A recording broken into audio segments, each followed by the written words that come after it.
الحمد للہ رب العالمین والعاقبۃ للمتقین والصلاة والسلام علی سید المرسلین۔ ناظرین کرام، السلام علیکم ورحمۃ اللہ وبرکاتہ۔ ایمانی صفات کا عنوان لے کر آپ کی خدمت میں حاضر ہوں۔ ایمانی صفات کے تعلق سے جو چیزیں ایمانی صفات کے منافی ہیں اس کا ذکر کیا جا رہا ہے۔ پچھلے حلقے میں ایک حدیث کا ذکر کیا جا رہا تھا کہ غزوہ احد کے اندر اللہ کے رسول صلی اللہ علیہ وسلم کے رباعی 4 دانت شہید ہو گئے تھے،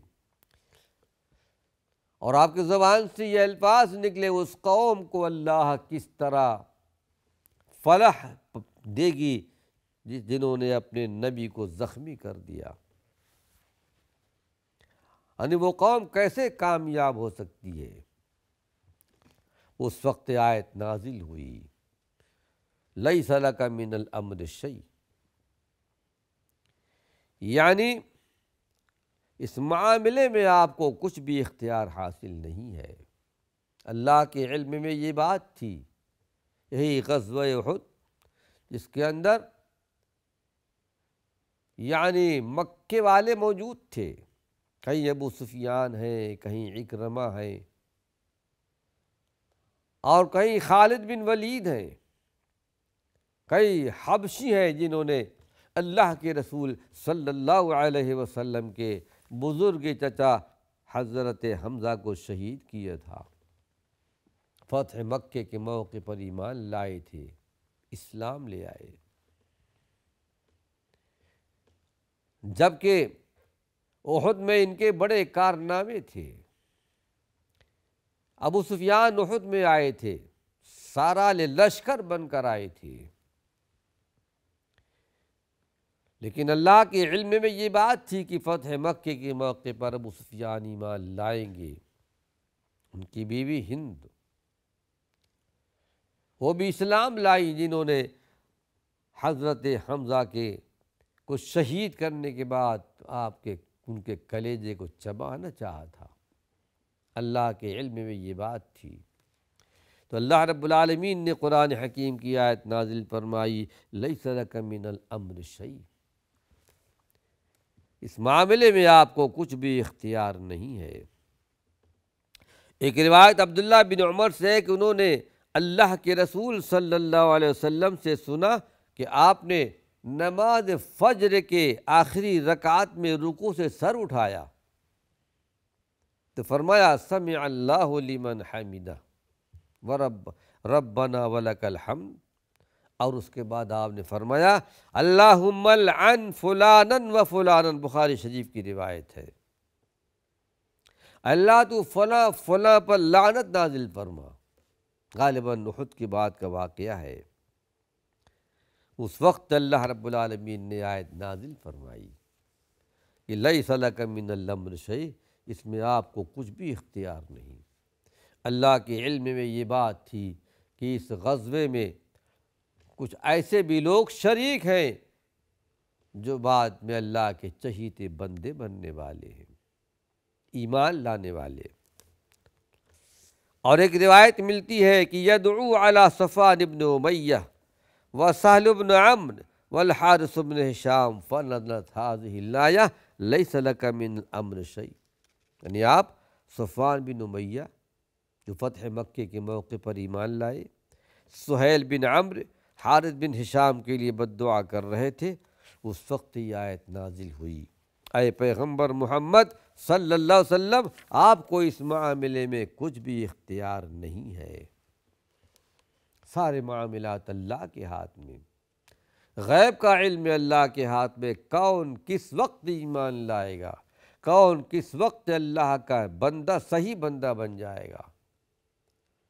اس لیے کہ حدیث شریف میں یہ بات بھی آتی ہے، اللہ کے پیارے پیغمبر محمد صلی اللہ علیہ وسلم نے ارشاد فرمایا کہ ایک بندہ اپنی ساری زندگی کفر میں گزاری، ساری زندگی اللہ کی نافرمانیوں میں گزاری، لیکن آخری وقت میں نیک کام کر گیا، ایمان لے آئے، اسلام قبول کر لیا، اور پھر اس کے بعد اللہ کا نیک بندہ بن گیا اور اللہ نے اس کو جنتی قرار دی۔ پھر ایک بندہ ایسا بھی جو ساری زندگی نیک کام کرتا رہا، آخر میں برا کام کر لیتا ہے، جہنمی بن جاتا ہے۔ اسی لیے اللہ کے پیارے پیغمبر نے ارشاد فرمایا، انما الاعمال بالخواتیم، عمل کا سارا دار و مدار تو خاتمے پر ہے۔ یہی وجہ ہے کہ ہمارے عرب کے آخری پیغمبر احمد مجتبیٰ محمد مصطفیٰ صلی اللہ علیہ وسلم دعا مانگتے تھے، اللہم اسألک حسن الخاتمہ۔ آپ اللہ کے نبی ہیں، بہت بڑا درجہ، بہت بڑا مقام آپ کو ملا، لیکن آپ دعا مانگتے تھے، اللہ میں تجھ سے حسن خاتمہ مانگتا ہوں۔ ایک مرتبہ آپ کسی سفر میں تھے، کسی مقام پر، ایک دیہاتی آئے، اپنے سواری پر سوار ہیں، سوال کرتے ہیں کیا آپ اللہ کے نبی ہیں؟ ہاں میں اللہ کا نبی ہوں، اللہ نے آپ کو بھیجا ہے، اللہ نے مجھے بھیجا ہے نبی برحق بنا کر، کلمہ توحید کا اقرار کر لیا، اشہد ان لا الہ الا اللہ واشہد ان محمد رسول اللہ، کلمہ توحید کا اقرار کر لیا۔ اس کے بعد اپنے سواری سے اترنے لگے، اترتے وقت اپنے سواری سے گر پڑے اور وہیں ان کا انتقال ہو گیا۔ اس وقت اللہ کے پیارے پیغمبر نے بشارت سنائی، دیکھو اس نے عمل کچھ بھی نہیں کیا اور جنتی بن گیا، اس لیے کہ عمل کا موقع نہیں ملا۔ ہم سب بھی اللہ کی جناب میں، اللہ کے حضور میں دعا کرتے ہیں کہ پروردگار عالم ہم سب کو حسن خاتمہ عطا فرمائے، ایمان پر ہو۔ قرآن کی دعوت بھی یہی ہے، وَلَا تَمُوتُنَّ إِلَّا وَأَنْتُمْ مُسْلِمُونَ، تمہاری زندگی ایسی گزرے، ایمانی صفات کے ساتھ گزرے کہ جب تم پر موت واقع ہو تم مومن اور مسلمان ہو۔ آئیے بخاری شریف کی ایک اور روایت آپ کے سامنے پیش کر رہا ہوں کہ جب اللہ کے رسول صلی اللہ علیہ وسلم پر یہ آیت نازل ہوئی، وَأَنذِرْ عَشِيرَتَكَ الْأَقْرَبِينَ، ہمارے پیغمبر آپ نے قرابت داروں کو، رشتہ داروں کو آپ آگاہ کر دیجئے، ڈرا دیجئے۔ آپ کو اللہ کی طرف سے حکم ہوا تو آپ نے کھڑے ہو کے فرمایا، یا معشر قریش، اے قریش کے لوگوں، یا اسی طرح اور کوئی کلمہ آپ نے استعمال کیا، اشتروا انفسکم، جنت کے عوض تم اپنے جانوں کا سودا کر لو، اپنی زندگی ایمان کے سائے میں، ایمان صفات کے سائے میں گزارو۔ لا غنی عنکم من اللہ شیئا، اللہ کے ہاں میں تم کو کچھ فائدہ نہیں پہنچا سکتا۔ وَيَا عباس بن عبد المطلب، آپ نے اپنے چچا کو خطاب کر کے فرمایا کہ عمل کر لیجئے، میں قیامت کے دن کام نہیں آ سکتا۔ لا غنی عنک من اللہ شیئا، میں تمہارے کام نہ آ سکوں گا۔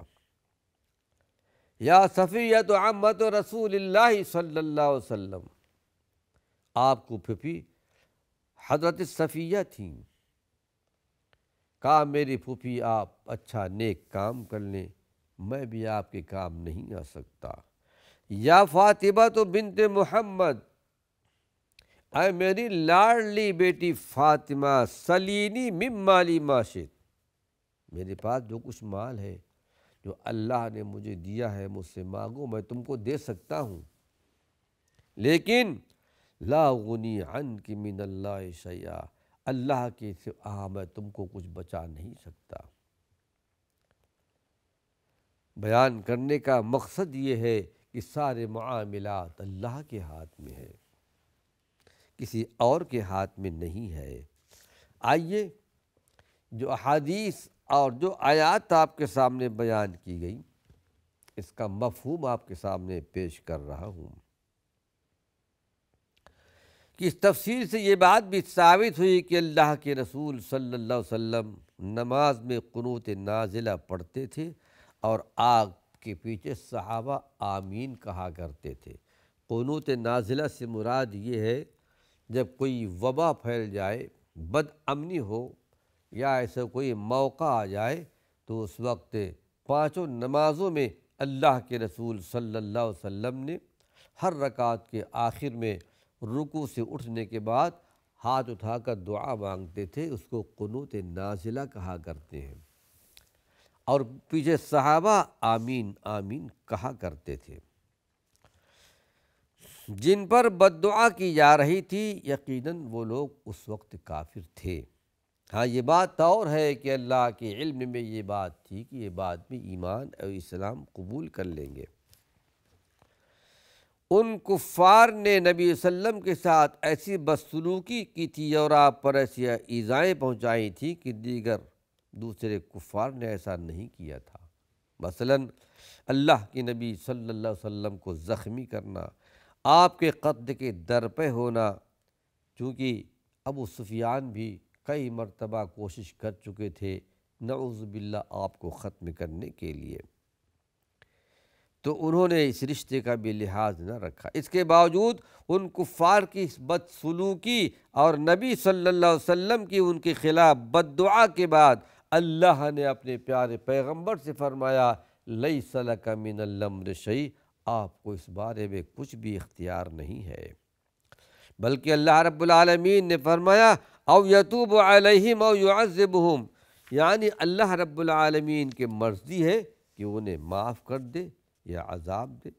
چنانچہ اللہ رب العالمین نے انہیں معاف کر دیا اور ایمان لے آئے۔ ابو سفیان بھی ایمان لائے، اکرمہ بھی ایمان لے آئے، ابو سفیان کی بیوی ہندہ بھی ایمان لے آئی۔ نزول حوادث کے موقع پر قنوت نازلہ پڑھنے کا ثبوت ملتا ہے، جیسا کہ اس سے پہلے ذکر کیا گیا ہے۔ اسی طرح وَأَنذِرْ عَشِيرَتَكَ الْأَقْرَبِينَ، نے ہمارے پیغمبر اپنے قرابت داروں کو ڈرائیے۔ موقع پر آپ کا اپنے قریبی رشتہ داروں کو بلا کر ایک ایک کو اللہ رب العالمین کے عذاب سے ڈرانے اور اپنی نجات کی فکر کرنے کا آپ نے بیان فرمایا۔ آئیے ایک اور مسئلہ بیان کرتا چلوں کہ فرشتوں پر بھی اللہ کی وحی کا خوف تھا، یہ بھی ایمانی صفات۔ فرشتے اللہ رب العالمین کی مخلوقات میں سے ایک مخلوق ہیں۔ آسمانوں پر اللہ کے بے شمار فرشتے موجود ہیں جو اللہ کی عبادت میں لگے ہوئے، تسبیحات میں لگے ہوئے، اور فرشتوں کو اللہ نے اپنے بہت سے کام میں لگائے ہوئی ہیں۔ دنیاوی کام میں یعنی بارش کا فرشتہ، پہاڑ کا فرشتہ، اور بہت سارے فرشتے، روح نکالنے والا فرشتہ، ایک فرشتہ جن کا نام اسرافیل علیہ السلام ہے، سور منہ میں لے کر کھڑے ہوئے ہیں، کب اللہ کا حکم ہوگا سور پھونک دے گے، قیامت واقع ہو جائے گی۔ تو قرآن حکیم میں اللہ رب العالمین فرماتا ہے کہ وَلَا تَنْفَعُ الشَّفَاعَةُ عِنْدَهُ إِلَّا لِمَنْ أَذِنَ لَهُ، شفاعت اللہ کے پاس نفع نہیں دے سکتی مگر اللہ جس کے لیے اجازت دے گا۔ یہاں سے بھی یہ بات نکلتی ہے کہ فرشتے کسی کی مدد نہیں کر سکتے، نہ دنیاوی زندگی میں نہ آخرت والی زندگی میں۔ فرشتے اگر مدد کریں گے تو اللہ کے حکم سے۔ یقیناً فرشتے سلامتی کی دعا کرتے ہیں ایمان والوں کے لیے۔ جنت میں جانے کے بعد جنت کے ہر دروازے سے فرشتے داخل ہوں گے ایمان والوں کے پاس، جنت والوں کے پاس، اور کہیں گے سلام علیکم بما صبرتم، تم پر اللہ کی سلامتی نازل ہو، دنیا میں تم نے بہت صبر سے کام لیا ہے۔ فرشتوں کی مدد یقیناً آتی ہے۔ غزوہ بدر میں، غزوہ احد میں اللہ کی مدد آئی تھی، غزوہ خندق کے موقع پر بھی اللہ کی مدد آئی تھی، اور قرآن حکیم میں ہے ایسا لشکر ہم نے بھیجا اے ہمارے پیغمبر جس کو تم دیکھ نہیں رہے تھے، یہ ہماری مدد تھی۔ لیکن اللہ کے حکم سے فرشتے بھی اللہ کے جناب میں، اللہ کے حضور میں وہ شفاعت نہیں کر سکتے مگر وہی جن کو اللہ حکم دے گا۔ جب ان فرشتوں کی دلوں سے گھبراہٹ دور ہوئی تو ایک دوسرے سے کہتے ہیں کہ تمہارے رب نے کیا فرمایا۔ جب کوئی حکم نازل ہوتا تھا اللہ کے مقرب فرشتے کہتے کہ اس نے حق فرمایا ہے اور وہ عالی مقام ہے، اللہ کی ذات بزرگ تر ہے۔ حضرت ابو ہریرہ رضی اللہ عنہ سے روایت ہے کہ اللہ کے نبی صلی اللہ علیہ وسلم نے ارشاد فرمایا کہ جب اللہ رب العالمین آسمان سے کوئی فیصلہ صادر فرماتا ہے، بڑی مشہور حدیث ہے یہ بخاری شریف کی، تو اللہ رب العالمین کے فرشتے اس کے حکم برداری میں یوں اپنے پر مارتے ہیں گویا کوئی سانپ پتھر پر نرم زنجیر ٹکرانے کی جھنکار ہوتی ہے، تو وہ فرمان فرشتوں تک پہنچ جاتی ہے۔